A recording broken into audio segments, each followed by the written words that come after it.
Forces are all around us, whether it be when we're walking and we face gravity pushing down on us on our feet, or if we were to use a pendulum, a cart, or tape like I am in this video.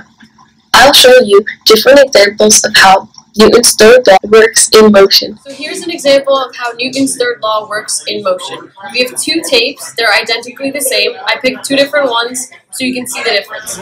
The gray tape exerts a force on the pink tape as a reaction to the action by moving in the opposite direction of the pink tape with the same magnitude.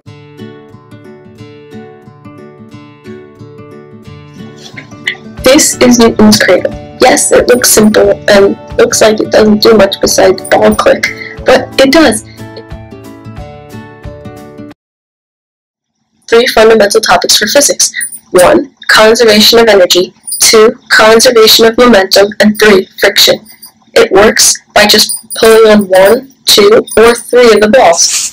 When I pull one ball away from the others and release it, the ball will swing and strike the second ball, which in turn sends the momentum through the series of balls, causing the last ball to move away from the rest of the group.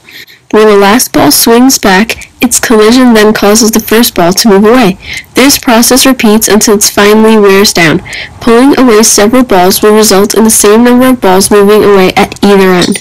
It also works with 2 spheres, so when I pull 2 metal spheres back, 2 come back on the other end, showing equal and opposite.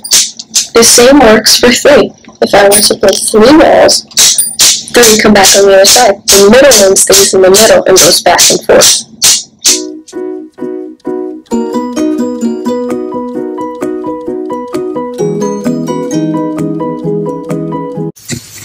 My friends Matt and Matt helped me with the next example, being that the bowling ball was really heavy.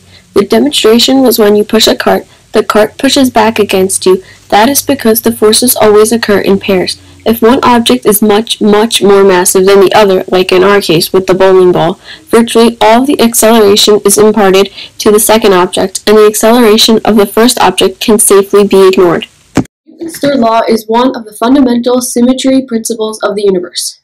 It is a useful tool for analyzing situations consisting of pairs. It states that all forces occur in equal but opposite pairs. There are no isolated forces. For every initial force that acts on an object, there is a force of equal magnitude, but opposite direction which reacts to the object that exerted the initial force. It can be illustrated by identifying pairs of objects found in everyday life. In this video, I used 2 rolls of tape, a bowling ball, and a pendulum, and a cart.